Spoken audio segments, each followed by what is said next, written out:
You're listening to Thunder and Lightning on SuperTalk Mississippi, covering Mississippi State sports like nobody else. With Sports Talk Mississippi's Brian Hadad and Robbie Faulk of On3 Sports. Now get ready for Thunder and Lightning. This is Thunder and Lightning here on SuperTalk Mississippi. Brian Hadad and Robbie Faulk here with you on a Friday morning. Thanks for starting the weekend with us here at supertalk.fm or wherever it is that you get podcasts from. We appreciate you guys out there, our great listeners, especially our servicemen and women out there taking care of us.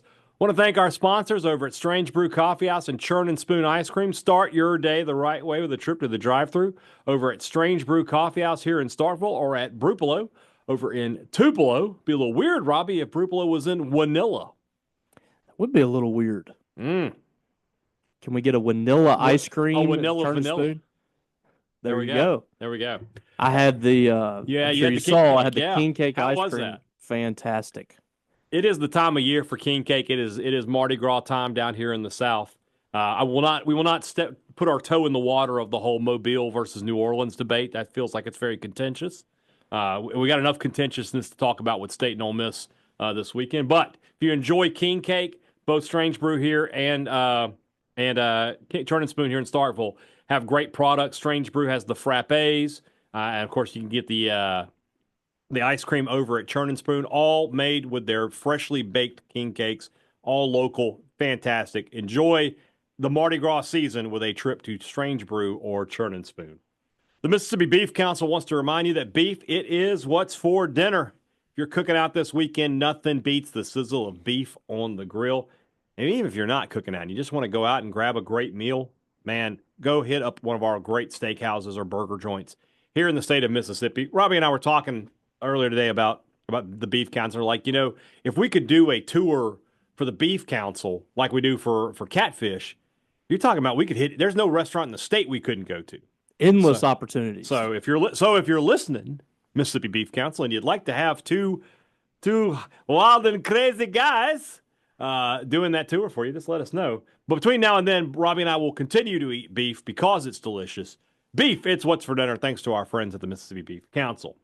College Corner, collegecornerstore.com. That's the place to find the maroon and white merchandise that you need, and you do need it. It is a new year. You need new gear. You need the logos that we're all wearing now, the state script, the interlocking, the M over S.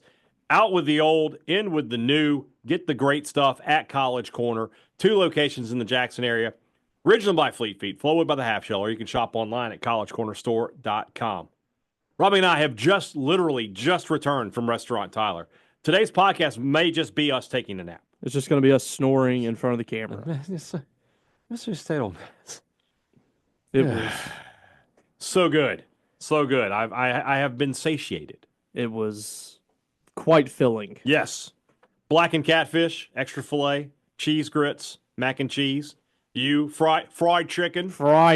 Mashed potatoes and gravy. And you had black-eyed peas, right? Black-eyed peas. I mean, that's southern. Smothered in the crawfish sauce. Oh, the crawfish sauce. Right over the top. I actually dipped the chicken with the crawfish sauce into my mashed potatoes and gravy.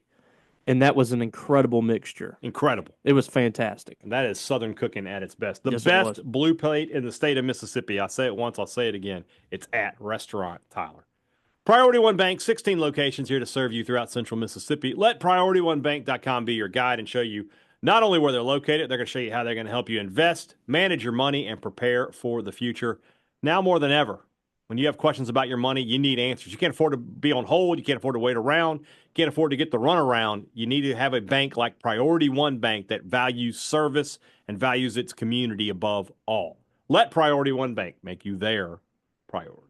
I just saw this from WCBI, the weather folks over there. Yeah. Good folks.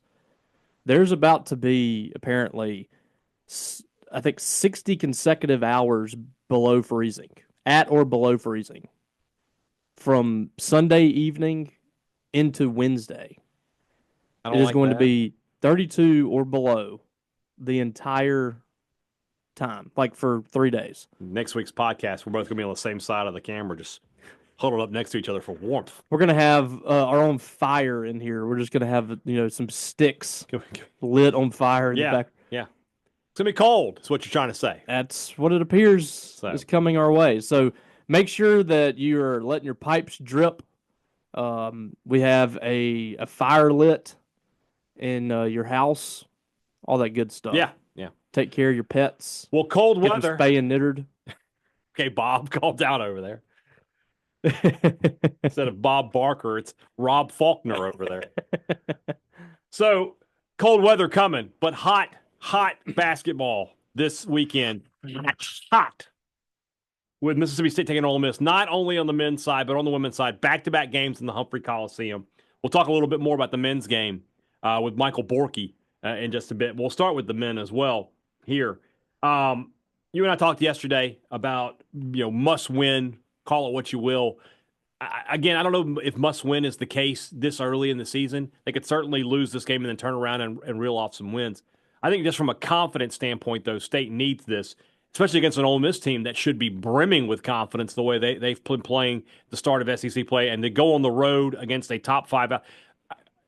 I don't know if we're giving enough weight to the historical significance of that win. It is legitimately maybe the biggest win in Ole Miss regular season basketball history. They've won a couple of SEC tournaments. They've won a couple games in the NCAA tournament. But in terms of in the SEC in the regular season, that's their first ever top 5 road win. Mm-hmm. So a really big win for them. This is an Ole Miss team that, when we've talked about them, we've said, when they make shots, they're very dangerous. If you can, they maybe struggle a little bit if you can slow down their offense. But defensively, they've been playing really, really well. And then on the other side of that, Mississippi State's defense these last 2 games has not been great. State's got to turn that around. They have to be the better defensive team in this game if they want to have a chance to win. They do. They got to defend the perimeter, and you also have a load inside that you got to defend. And Dia, I mean, he has been the difference for them, mm-hmm. and especially in the first part of SEC play, getting him out of the transfer portal was big time.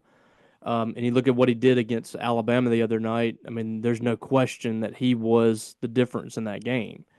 So that's a load to defend. He's a big guy that can step out and shoot it. He's rebounded it exceptionally well to this point.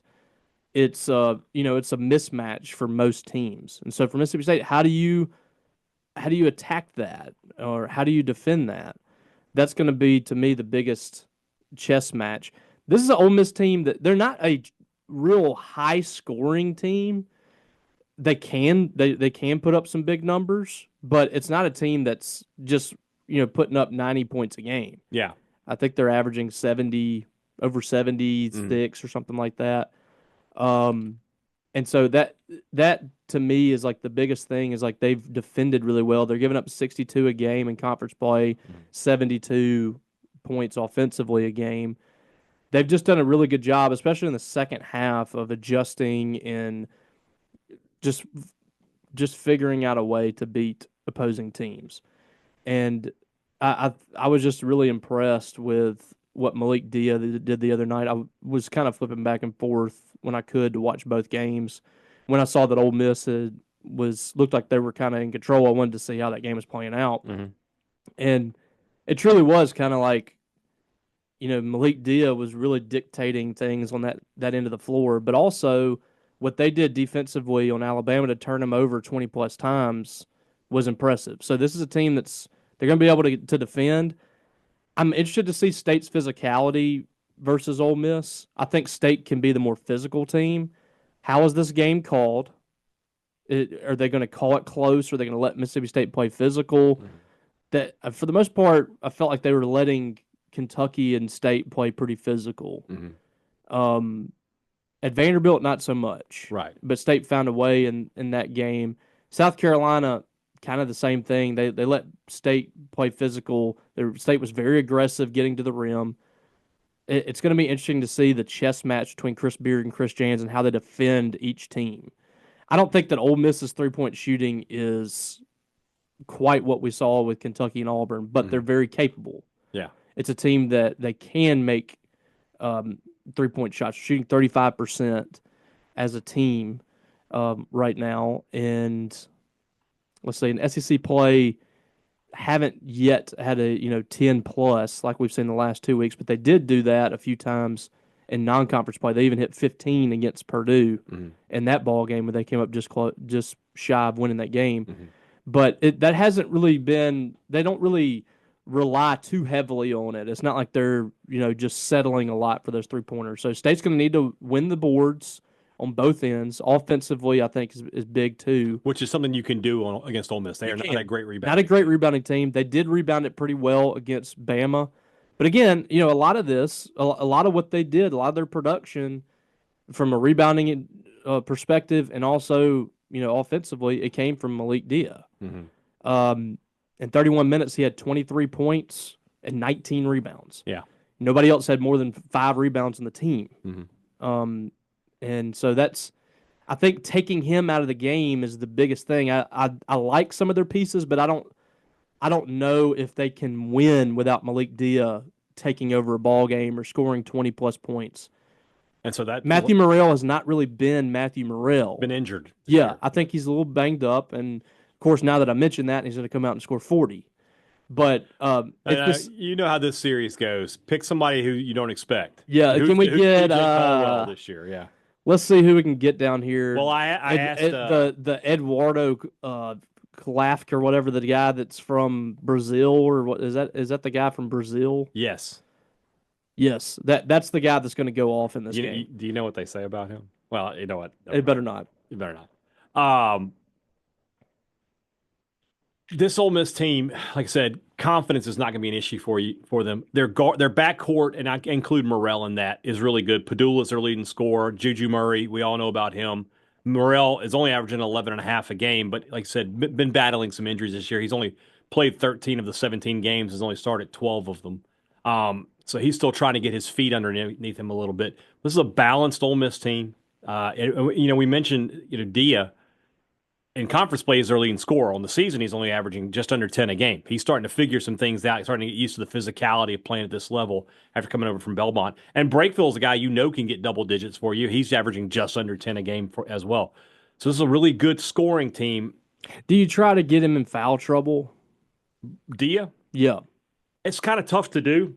Like, are you playing into, Well, the problem with that is, so with Dia, if you're going to do that, it means Nwoko and Murphy really have to step up for you. Yeah. Or Cam Matthews. Cam Matthews. Getting to the lane, but he can't allow him to block shots the way that Auburn was able to. And also, who are you guarding him with? Is it a Nwoko guard, or are you going a little smaller with Cam? I think you probably want Cam on Morell, don't you? Or maybe I guess Melendez gives you some versatility there. He could do it. Maybe Claude Harris. I don't know, but you probably got Hub on Juju Murray. Yeah, I imagine, and Harris on Padula. Harris is probably on Padula, and then Melendez, Riley Kugel, if McCougal comes in, is probably on Padula too. Yeah, and that's a matchup I like for State because Padula is not the physical guy that Riley Kugel is. We're making the assumption he's going to play. We feel like that's the case. They haven't released the injury report as of yet, but one thing that was impressive the other night is that Ole Miss didn't turn the ball over, and they forced a ton. Yeah. So they take care of the basketball pretty well, and they force turnovers. They'll get in there and defend. Mm-hmm. And like I said, second half has been their half. Like that's been when they really turn it up. So for State, winning the second half is going to be huge in this game. But I also feel like they need to get a good start because you don't want to give Ole Miss that momentum going into the half with a lead. Right. Because this is a team that like I said, they get stronger as the game goes on. You want to come out and punch them in the mouth early, and they haven't had a whole lot of true road games. Memphis was one of them where they got punched in the mouth and they just never recovered. Yeah. That's the kind of game State's got to have. And the key for Memphis, I thought, in that ball game was they were hitting shots. Yeah. State's got to be able to start hitting some shots here. They're not. And that goes back to the last thing I wanted to talk about with you is Hubbard. Yeah. State absolutely needs him to shake off whatever this funk that he's in and start hitting shots again. And this will be a good opportunity for him against Ole Miss, a chance to put everything behind him and have a big game against a ranked opponent at home. Yeah, it's huge. I really felt like State, even if Josh Hubbard wasn't playing well, would be okay. But when you're hampered like this physically at the guard position, you don't have a Kanye Clary. We don't know about Kugel. It's almost impossible now. Like if Mhm. you don't have somebody that can step in there like a Kugel and supply the points that you're losing on these missed shots by Josh Hubbard, and even getting rebounds, offensive boards, which I don't think has been an issue for State. I mean, they rebounded the ball fairly well against Auburn, so that wasn't really the problem. But there's just you got to have as many pieces being able to score the basketball as possible. Mhm. And State desperately needs Riley Kugel to play in this game and play well. Mhm. And they desperately need Josh Hubbard to play in this game and play well. He will be playing, but they need him to have a good game. Yeah. And it's not just to beat Ole Miss. It's to get back on track and get back to where you want to be in this league because you have tough games coming down the road. This game is very big for Mississippi State. But what they got, I don't think it's the end of the world if they lose, but it certainly hampers you.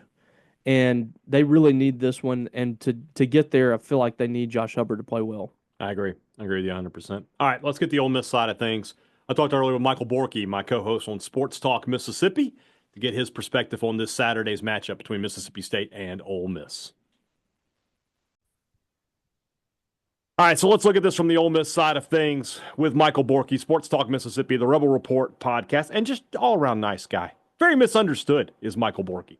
Misunderstood. Oh, yeah, What is the misunderstanding? They hate you. They hate you. I'm always taking up for you. Why? Why? Because well, you know why. But it shouldn't be that way. Have you been around this country the last few months? All right. You get labeled, that's what you are. So I understand message board said there was only one time where a message board poster took it like 5 steps too far. I remember that, yeah.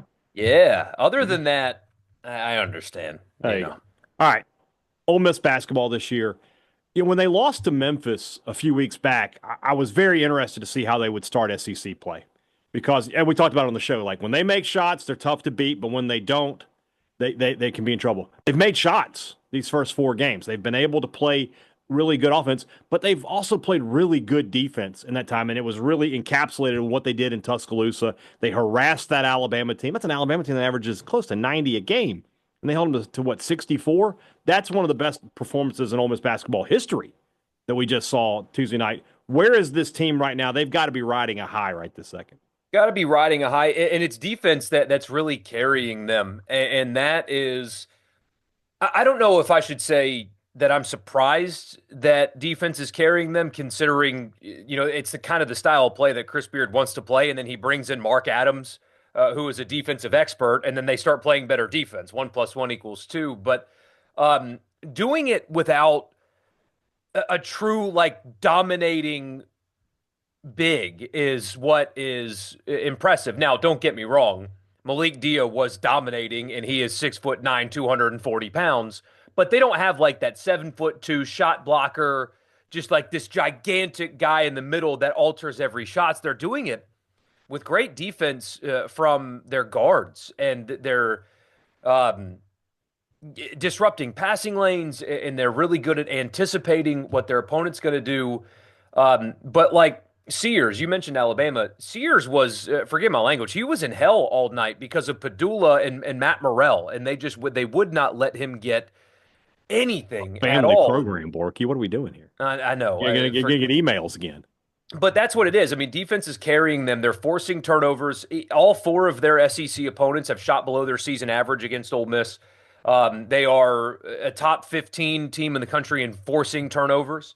Their turnover margin is one of the better ones in the country, and that's why they're 4-0. That's why they were able to beat Alabama. They're rarely, if ever, giving up like a clean look because of a missed assignment or a bad rotation. It's a bunch of guys that clearly know what they're supposed to be doing and are confident in what they're doing, and as a result, they're 4-0 in league play. And you mentioned turnovers, and Ole Miss really good at creating them. Mississippi State really good at not having them. This game against Auburn was really the first game where State wasn't on the good side of assist-to-turnover ratio. Is that where we got to look at for this game? If Ole Miss can create turnovers, they're probably going to win. If State protects the basketball, they're probably going to win. Turnover margin is going to be huge because Ole Miss also protects the basketball well as well. So they're good at not turning it over and they create turnovers, and that'll be the thing, right? That is, quite frankly, they go through stretches offensively where they can't buy a basket, and the only thing that has kept them in these games is because they're limiting possessions, they're limiting shots from their opponents, they're forcing those turnovers. That they went on a 6-minute scoring drought against LSU. Through 5 minutes in Tuscaloosa, they were down 2. They only scored 2 points.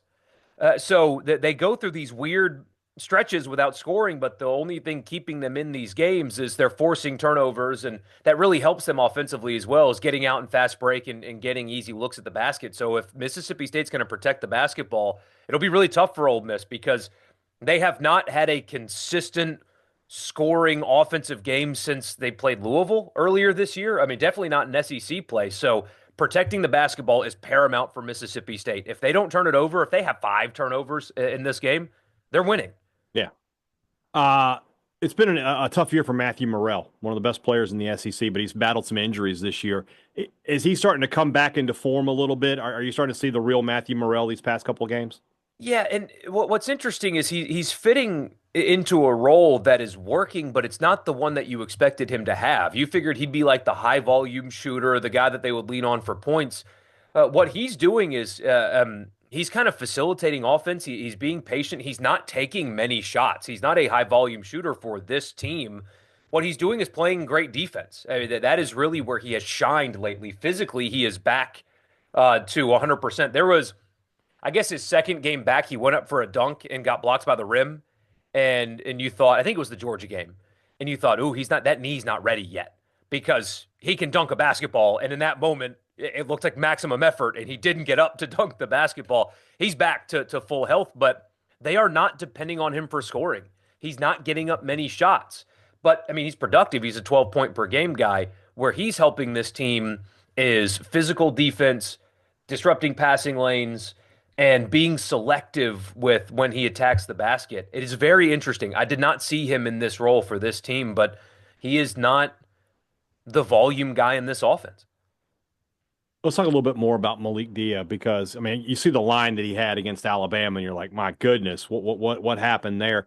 He's not the leading scorer for this Ole Miss team. He's way down the list on that. Is he a guy that, it took some time to get used to the way SEC play and the way teams play at this level were going to be for him, and now he's starting to figure it out, and he's becoming a force?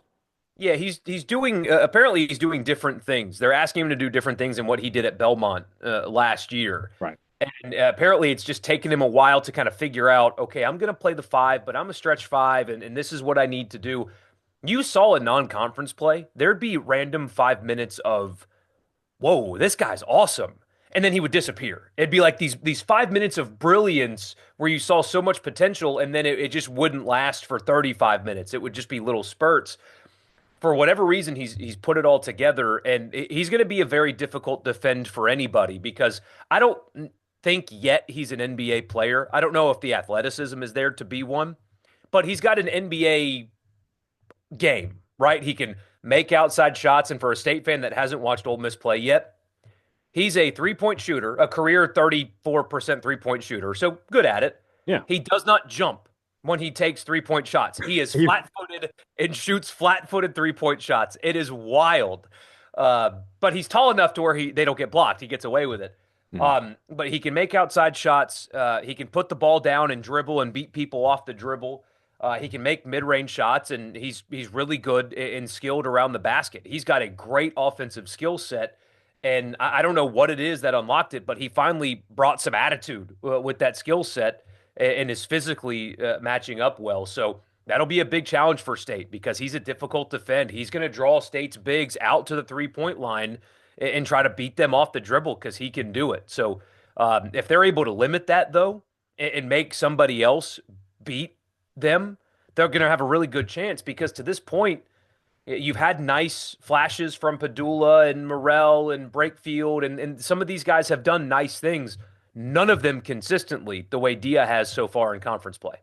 If both teams play their best game on Saturday, who wins? Ooh, great question. Probably State. I think if State plays their best, I think they're going to win the game. I still have we seen Ole Miss play their best yet? Which I know that's a dumb thing to say because they just beat Alabama in Tuscaloosa, but they did it on one side of the ball. They did it because they forced Alabama only scored 64 points in the game. Ole Miss's shooting splits were not good. But yeah, I do think if State's healthy and they play their best basketball and Hubbard starts taking smarter shots and they don't shoot, 12% from three like they did at Auburn. I think State's going to win this game on Saturday. One last question. We do this all the time with football, but we'll bring it to basketball. We talk about an X factor, right? We're not going to talk about Morell or Brakefield or Padula. Who's somebody on that Ole Miss bench or somebody in that roster that could be a different? It could be. I go back a year ago with T.J. Caldwell having a huge game in Oxford. I mean, he had his career game, and that was a big reason why Ole Miss was able to get the win over State in Oxford. Who could that player be for Ole Miss this weekend? Dre Davis. I think he's the guy that is going to get the Cam Matthews assignment as well for Ole Miss. He's a big guard. He's a 6'6", really long guard, really athletic, and he can score some too. But again, for whatever reason, this team they're not highly productive offensively for whatever reason. But Dre Davis is long. He's athletic. He's a good defender. I think that's going to be the guy that's going to get the Cam Matthews assignment, and he's the one that is he and Makeel Brown-Jones, who should be back for this game for Ole Miss. We'll see. But that will be the guy. If Ole Miss wins, I think Davis is going to have a good day because I think he's their best option that is physically equipped to play with Cam Matthews and can do similar things that Matthews does, rebounding, defense, being able to switch. That's what Ole Miss does defensively as well, Liz. They switch. Everybody switches constantly because they have guys that can do it. Davis is the one, though, that I think that they're going to try to keep on Cam Matthews for 40 minutes. Massive game at the Humphrey Coliseum. I believe this is the first time ever both teams have been ranked playing this game. That's an incredible stat, if true. I need to do a little more research, but I'm pretty sure that that's accurate. A lot of pressure on the Bulldogs, I think, in this one, huh? A lot of pressure on State. And you talked about free shots on Tuesday's show, and I sort of pushed back at that a little bit. I was like, these teams, they need to play well. State did not, and then Ole Miss goes and gets the win. Now Ole Miss really has a free shot. Whatever happens. You don't want to lose to State because it's your rival, but at the same time, if you're 5-1, who cares? Yeah, I mean, coming back with A&M at home too on Wednesday of next week, you're fine. Yeah, you should be okay. State, on the other hand, it's too early to say must win, but need to win is definitely the case for Mississippi State in this one. We'll talk a lot more about it on Sports Talk Mississippi on Thursday and on Friday. Please tune in for those shows. That's where you can find Michael Borky and, of course, the Rebel Report podcast as well. Thanks, buddy. Of course. And y'all be nice to me. I'm nice to you. It's true. That was so lame. Thanks to Borky. Appreciate him. Plenty of talk about this game on Thursday and Friday, Sports Talk Mississippi. So tune into those if you missed the show. Podcast is always available to you. Women play on Saturday, Mississippi State versus Ole Miss. State, we are recording on Thursday, so State's playing at Tennessee tonight. Do you know who Ole Miss has off the top of your head? I don't. What if I had a device? You do have a device. They're playing Florida.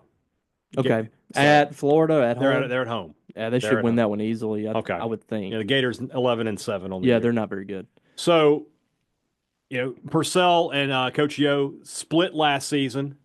2 years ago, she got both, didn't she? His first year? State should have won that one in Oxford last year. Oh, they had, just kind of folded. Had an 8-minute point lead with a minute or so to go. Yeah, they were in full control and they just couldn't run it out. And that was they like lost the first game where that started to happen, right? Where State was in a good spot. They had just beaten LSU, and you feel like they're going to make their way to the NCAA tournament. They lost that game, and then they had 2 or 3 more losses after that were similar, where the State had a late lead and let it get away. Yeah, that is something that they've really got to avoid here because I think the schedule sets up kind of similar to last year, and that the back half of the schedule is much more manageable. So if they get some wins here early on, they've got to be able to maintain that. Last year they weren't able to do it. That was a big game to get, and they couldn't get it. That would have been a quad 1 win, and this one's going to be a quad 1 game here. State has kind of they've made up a little bit of ground, but they're still sitting there. They're number 32 in the net, I think, last I checked. And that's down from where they were in non-conference play when they got in the top 25. So this is a big, big game for them on Sunday too, and so is Thursday night. We hadn't got to that yet as we record, but that was going to be very difficult. This is a Tennessee team averaging over 90 a game, one of the best in the country and turning teams over too.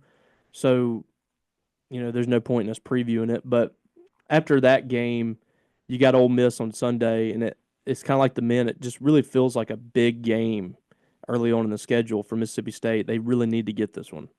So how do these two teams match up then for Mississippi State and Ole Miss? Who has the advantage coming into this game here in Starkville? It's hard to say. This Ole Miss team I thought would be a little bit better than they are this year. Yeah, they're 11-5, five losses. Yeah, and lost to Alabama the other day without Jay Barker's daughter. She's probably their best player, and she was out of the game, and they still lost. And then they also lost. Who else did they lose in conference play so far? I can't remember. But it's just not the team I thought it was going to be, because they have several players back from last year and that have been in this program for several years. A&M, that was a bad loss. Yeah. A&M's not that great, and they blew a big lead in that game too. So they're kind of behind the eight ball here, but they've been a team that last few years they've kind of found a way to steady it out, and they have some good players there. They've just, during Yo's tenure, they've been really good defensively, but they haven't really had a lot of offensive pieces. They'll have like one or two players that they turn to, and if those players get shut down, they really struggle. So for Mississippi State, it's about taking some of those players out of it, and maybe trying to force them to shoot from the outside. That's been a good game plan against Ole Miss in recent years, because they're a physical team. They like to get it in the post. They like to try to finish down low, kind of try to close off the paint. I think Medina Okot will be able to do that. She just got to stay out of foul trouble. So if State can hit shots, if they can protect the basketball, and if they can protect the paint on the defensive end, I think they got a good shot in this game. But State needs to play well. They do. I think playing at home will be good too, to have the home court environment behind them. And people usually show up for that Ole Miss game. Yeah, absolutely.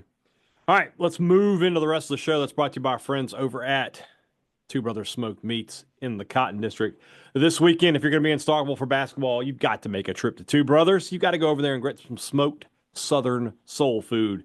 Fantastic eating right there at Two Brothers. Or you can head over to the Older Brother for the fanciest of sandwiches. Or check out their dinner menu. Apparently, they got a lot. I need to know more about the dinner menu. If you're listening, Barton, Terry, let me know more about the dinner menu so I can talk it up, because what we're seeing out of it looks fantastic. So for dinner on the weekends or lunch any day during the week, a trip to the Older Brother is always a great idea. The Older Brother, Two Brothers Smoked Meats, right there in the Cotton District.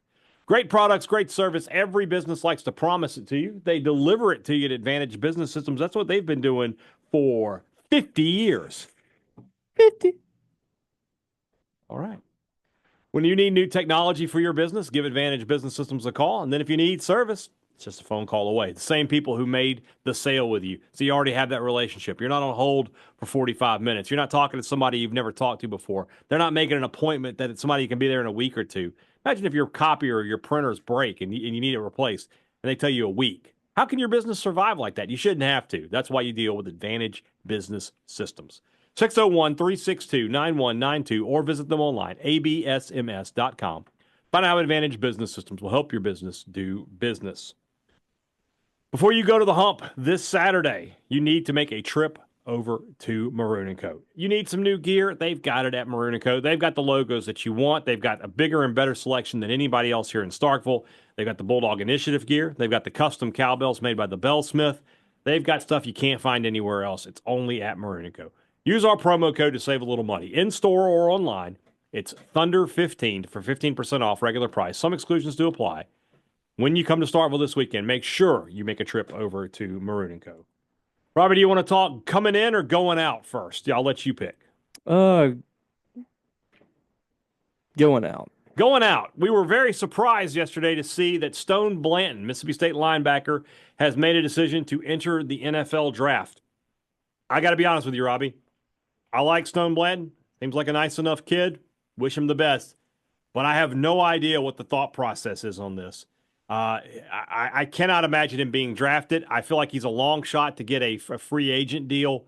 He would have had a very cushy NIL deal here at Mississippi State. This feels like a really, really odd decision to me.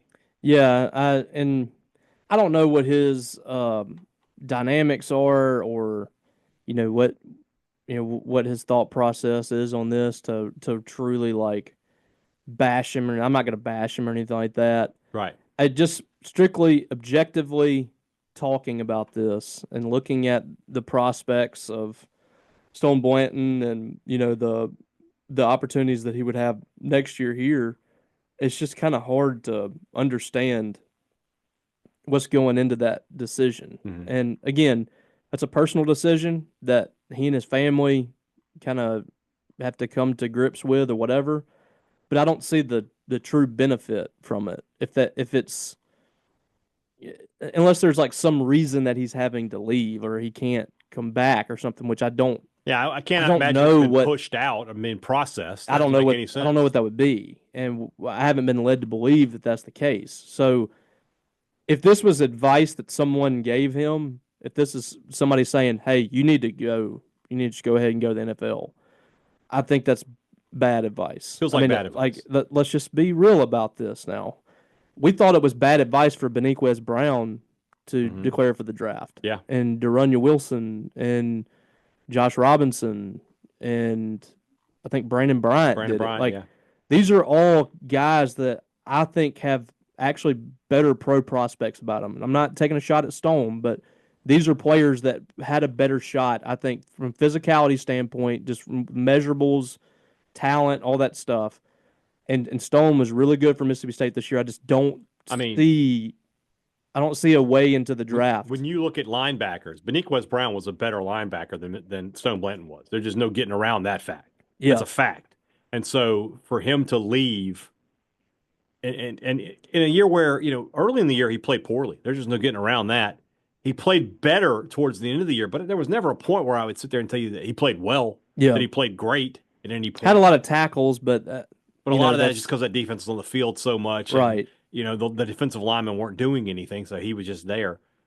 I mean, it's just a very confusing and you talking about catching. When I saw it, I was just like, "This can't be right. I can't be reading this correctly," and it is apparently.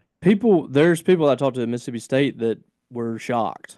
They didn't even know it was coming, and I think the graphic was a Mississippi State related graphic, but there's a lot of people at Mississippi State that did not expect it. So it seemed like it came kind of out of left field. I don't.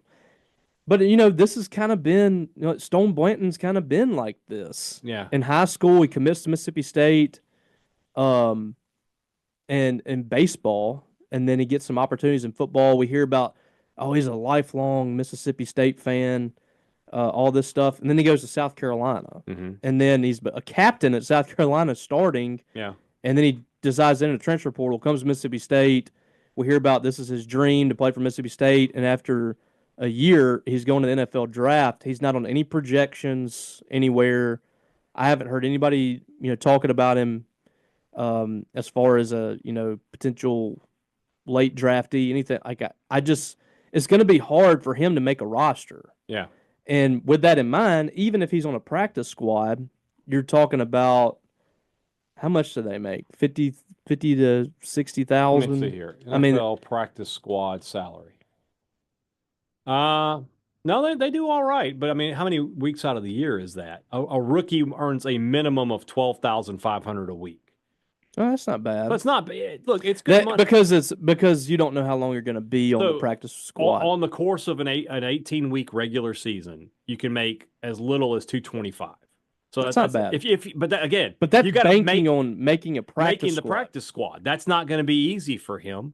And on top of that, $225. I would be willing to hazard a guess that he could have made that plus some at Mississippi State in NIL. Yeah. So starting linebacker in the SEC. Just a very surprising decision. And it's just when you have guys like Carson Beck that are turning down, we know Carson Beck would have been drafted. Yeah. I don't know where, but he would have been drafted this year and probably, he's going to be a millionaire. He's staying in college to make more money. So to me, I don't know if it's a money thing. Mm-hmm. I don't know if anybody giving advice to a player that we think is going to have trouble getting drafted plus making a roster is doing their due diligence. If you think that player who's a starter in the SEC at linebacker is going to make more money in the NFL when at best you think it's probably going to be a practice squad than he will in college. Yeah. That's just very that's surprising. just that's negligence. I don't understand the thought process. Yeah.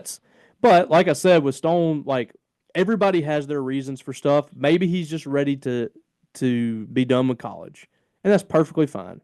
If you're just ready to start your career, if you're just ready to, I understand. I think he's engaged, about to get married. And by the way, Stone is a excellent dude, class individual, really good guy, and I know of his fiance's family too, in Madison's. So great people. I don't want to disparage their name or anything like that.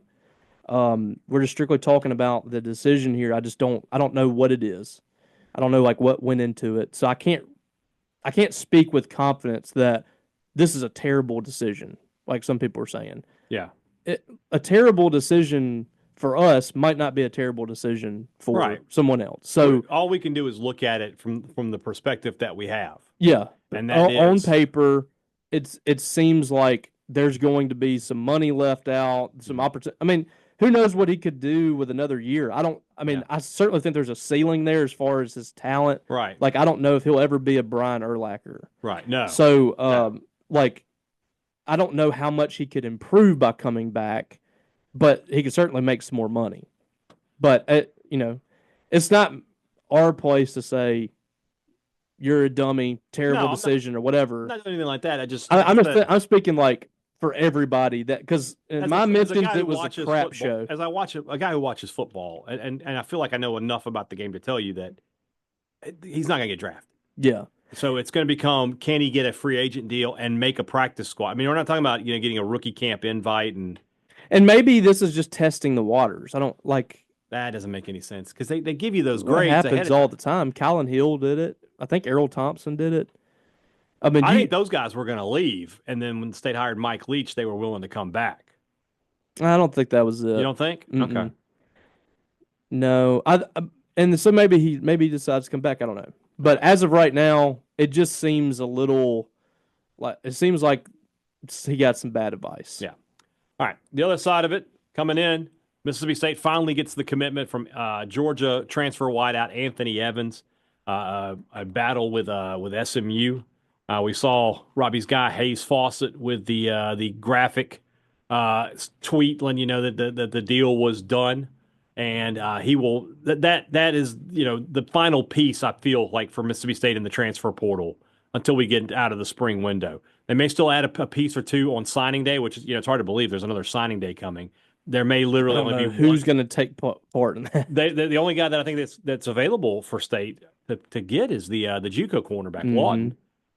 So the State, you did an article today on 3, 9 total receivers in this new class. I mean, they really reshaped that room when you think, Whittemore, Harrell leave via the portal, Coleman leaves via the portal, Akari goes to the draft, Craver into the portal. Burnside looks like he's moving over to defense. Jaden Wally out of eligibility. They had to find a lot of guys.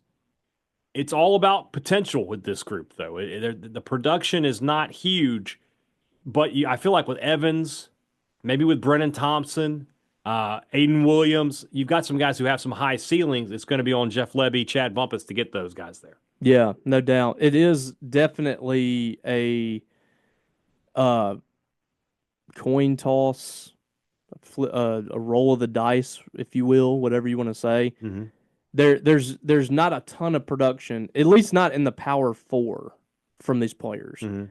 We've seen some production from guys like Marcus Allen. I thought he did some good things last year for Eastern Michigan, but whenever he was at Wisconsin, there was nothing to really point to, and so it's certainly we don't really know what's going to happen. Mm-hmm. Anthony Evans had 9 catches last year, Mm-hmm. but like I talked about in the article I wrote, there wasn't a ton of production that Mississippi State had coming into last year either. Right. One of the things Akari had it. Akari had it, and he was like 3rd or 4th among Mississippi State receivers. Yeah. So you look at it, true freshman Mario Craver had proven nothing. Kevin Coleman had over 300 yards at Louisville. You added almost 50 catches in 1 year for Kevin Coleman from what he had the previous season. You added, what do you have? Over 900 yards. So just over 900, I believe. So almost 600 more yards receiving for him last year at the slot position. So what Chad Bumpus is seeing here is he and Jeff Lebby are going out and getting talented players, whether they have production or not, guys that have speed. Yeah, guys that have, some of them have measurables. Aiden Williams is 6'2", 6'3". I think Marcus Allen and Dron Glover are bigger receivers. Yeah. And then you got Brennan Thompson on the outside that is essentially kind of a replacement for Craver. Right. He is the burst guy. He's the guy that you're running post patterns and fly patterns and all that. You're running that with him, chucking it down the field and see if he can pick up 30 yards. Yeah. So I think, like I talked about in the article, I think that Lebby should be given a little bit more grace when it comes to these receivers, because almost everywhere he's been, he's taking guys that were unproven or had very little production or whatever. And the first year they come in, or the second year or whatever, when they got those opportunities, they put up big numbers. He's produced numbers everywhere he's been. Hadn't really mattered who's at receiver. So I'm not sitting here going to project Anthony Evans to be Kevin Coleman 2.0, right, pushing for 1,000 yards. But do I think he can be 500 plus? Yeah. I think he can do that. I think he can make that kind of jump. Well, I mean, we talked about it last year that in this offense, there's always one receiver who's going to have a monster year. And so most of the time it's the slot. Yeah, so somebody on this offense is going to have that year. And we'll see if it's Anthony Evans or if it's Aiden Williams or whoever it is. But another thing I think you have to take into account is I think that State's running game is going to be significantly better early on in the season. They were non-existent in the first few games. Yeah. I mean, no, they didn't do anything. And I still don't know what the blame is there. I don't know if it's just early in the process of the offense. Mm-hmm. If it's quarterback play, is it offensive line play, the running backs? I don't know. I don't think it had anything to do with Blake Shapen. Right. But I think this year they're going to get off to a much better start. And that should change the way that your receivers play. I mean, it takes a little bit of pressure off of them. You got to, defenses have to account for the running game a little bit. You lure teams to sleep.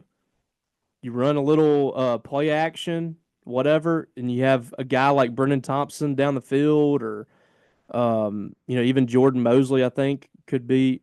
I know people are tired of hearing that, but Mosley was significantly better in this offense than he was the first 2 years. He was. I think that's a function of being healthy, too. He had over 400 yards receiving. Mm-hmm. First 2 years, he had 5 catches. Yeah. He had if 20. Jordan Mosley is your 4th or 5th receiver, you're in really good shape. Yeah. If he's your top guy, you got a problem. Yeah, and I don't think he will be. Not either. I think to me, I feel like we have enough evidence. The slot's probably going to get a lot of play in this, and so that I'm expecting. I have high expectations for Anthony Evans. That's why you recruited him. They don't really have anybody else they feel great about at that position. Mm-hmm. Ricky Johnson. I know that they're really high on him, and they think that he's going to take a step. But the biggest thing is whether they had production or not, you got talent in here. I don't think you can argue that. Right. They got guys with speed. They got guys that can get open. That to me is the most important thing. And whether you have the production or not, you would much rather have the production. But if you're telling me that you can go get a slot that has 600, 700 yards and 5 touchdowns at a group of 5 school or a lower level, and maybe not be as fast or shifty or whatever as Anthony Evans, I think I'm going to take a flyer on Evans. I'm going to take a flyer on the more talented kid. And I think that's what they got with him. And so we'll see how it plays out. But I feel a lot better about this wide receiver group after getting Aiden Williams and Anthony Evans than I did 2 weeks ago. Yeah, for sure. And that's still, I mean, we just don't know because neither one of them have really produced that much. I think Aiden Williams had 9 catches in 2 years. Anthony Evans had 9 last year for 88 yards. Yeah. But I think you have to look at that in context. Aiden Williams was playing in a crowded wide receiver room where they just don't get the ball around to a lot of different receivers. We see the tight end get involved, we see running backs, but there's like 3 receivers that are getting the bulk of the catches, and there's one guy that's getting a ton. And then when you talk about Anthony Evans, I just don't like that offense. Yeah. I don't like Mike Bobo's offense, and he was also playing in a pretty crowded receiver room. So more opportunities and a more wide receiver friendly offense, I think, could do wonders for both of those guys. I agree. We'll see how it all pans out. As I said, now the roster is pretty much set for you going into spring football. So it is what it is at this point, and then we'll see if they can bring anybody in of consequence after spring. Need probably another offensive lineman, corner or 2. One last thing before we get out of here. I don't know if you got this or not. I got one. The poll, the survey for Mississippi State regarding Super Bulldog weekend. What are your thoughts on that? So basically, if you didn't get this, I guess you only get it if you've ever bought season tickets or if you're a Bulldog Club member or anything like that. They offered 3 options for Super Bulldog weekend. One option was early May. I don't remember the other stuff going on that weekend. It was it was not Kentucky. It was South Carolina, I think, for that one. Or maybe it was Kentucky. It's one of the 2. The middle one was the Florida weekend that we kind of considered that was going to be it. That's when the spring game will be. It's also Easter weekend, so I understand why some people might not want that. Then that's also the Cotton District Arts Festival, which I'm glad to see is moving back to Super Bulldog weekend. I never understood having it when there wasn't something going on. And then the last one was the other series was Kentucky, I believe, and that's also the weekend of the Starkville Derby that we all love so much. What were your thoughts? I thought it was interesting that you only get one option with football.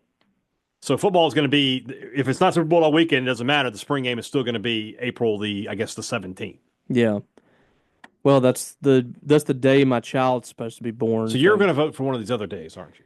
Yeah. Well, so I was talking to somebody the other day in the athletic department about this, as they were kind of gauging my thoughts too on it. I think they've talked to several people about it just to kind of get some thoughts because the athletic department and MSU are not sure either. That's why they sent out a survey, because they want to get fans' opinions on it. I understand. I'm a very religious person. I hold my faith dear to me, and Easter is the Super Bowl for Christians. So, we are going to. I was hoping you were going to say WrestleMania. I could have asked, is Christmas SummerSlam? Yeah, so, I'll be taking part in both. I mean, that's just, I don't take the day off on Easter. Mississippi State is usually playing a game on Easter Sunday anyway. I have no issue with it being on Easter weekend. I understand the people that get really upset about that, but I think regardless of what happens, Dudy Noble is going to be packed. Yeah. I mean, that it just is what it is. That Saturday, especially, it will be packed. And there's a lot of people that get upset about it that, they don't truly. I don't know if they're going to skip out on it anyway on Easter Sunday. But understand, like, there's going to be students out probably that weekend, whatever. But there's just not. I don't know if there's a good time in any of those 3, because The Easter weekend is the best time to do it in terms of matching it with the Cotton District Arts Festival. Yeah. In the football spring game. If you want to do it like you usually do it, It has to be. That's the time it needs to be. And that's the time where it usually is. I'm surprised that there's no flexibility with football to say, let's start spring practice later and so we can do it on this weekend in May. Well, you get a certain amount of practices, right? Right, but he's already got Lebby's. That's what I'm saying. You can change. You could say, okay, let's say you're scheduled to start practice. I'm just making a day up, right? March 2nd, right? Mm-hmm. Are you telling me that they can't say, well, we'll start at March 16th instead? Yeah, they could easily do that. So I just think they're probably just like, this is when we want to do it. I guess. So, that's what's odd, though, to me. And the thing that's odd, why not make it Ole Miss weekend? What weekend is that? That's the weekend of May 9th, I believe. I don't think they want to go that deep. Is that graduation weekend, maybe? I don't know. I think they just want to keep it in that mid-April time frame. Yeah. And I know they got early April. First weekend of May. The Kentucky one. The early April one. And some of this is bad luck. I want to double check some of this is bad luck with the SEC schedule, and State doesn't have control over that. Right. But, this is the best matchup for out of all three of those. This is the best matchup. This is going to be probably a top 10 Florida team, I imagine, by that point. Mm-hmm. And this is the time where like I said, this is when you do it. So the good news for Mississippi State is they can pin this on the fans, whatever decision's made. Yeah, you guys wanted it. Well, I mean, and we're making the assumption that they're going to go with whatever wins too. I figure they will heavily weigh it. Yeah, because I don't think they would have put a survey out. It's April 3rd through the 6th. So you have tennis, and you have two tennis teams at home and baseballs at home against South Carolina. Mm-hmm. April 17th through the 20th, you have the spring football game, the Cotton District Arts Festival, and baseball versus Florida. May 1st through the 4th, you have softball at home with Ole Miss. Tennis is hosting the NCAA Regional, or at least they expect it to. Baseball versus Kentucky, and then the Starkville Derby. It's interesting that softball is only on one of these weekends, too. I guess, again, that's the SEC scheduling, but it's scheduling, yeah. Just odd. Just odd. Here, one thing I will say, and this is what I mentioned to the guy I talked to, was like, I want to stack as many big weekends as possible. I don't like in the spring doing everything at once. Yeah. Like, I don't want the Derby to be the same time as Super Bulldog weekend. You get what I'm saying? Yeah. Because, because first and foremost, football season was such a downer this year. Yeah. You probably lost a lot of money in revenue. Yeah. So try to make it back up as much as you can in basketball and baseball. And to do that, I think Derby being its own separate thing, and then Super Bulldog weekend being its own separate thing is, I think, a good idea. Another interesting thing here, Robbie. So it says spring football game, April 17th, 18th, or 19th. So they're saying it could be a Thursday or Friday spring game. That is something that I was told they were weighing. They don't want to do that. That feels like if you do it on the Thursday especially, you're not going to have anybody there. They don't want to do that, but it's something they put out there to gauge interest. It almost has to be Saturday. It needs to be, yeah. Working around the baseball game. Yeah, so. I don't think people would really. Nobody's coming up here on a Thursday for spring football. You're handcuffing a lot of fans. People come to the spring game because they're on campus and they want to see things. That's fine. Nobody's going to make a day ahead of time trip, right, to come watch a spring game. Yeah, so go if you got that email, go vote on it. Tell them what you think. I'm not going to vote because I'm just like I'll show up wherever. I'll be there wherever it is. Matter, so. There's a box in there too, I think, to put comments. Right. Yeah, if you have attended Super Bulldog weekend before, what did you enjoy the most? And if you have attended, what improvements would you suggest? If you have the improvement box there, just put, we need LED lights and a better sound system in Davis Wade Stadium. Yes. That's all you need to fill in. All right.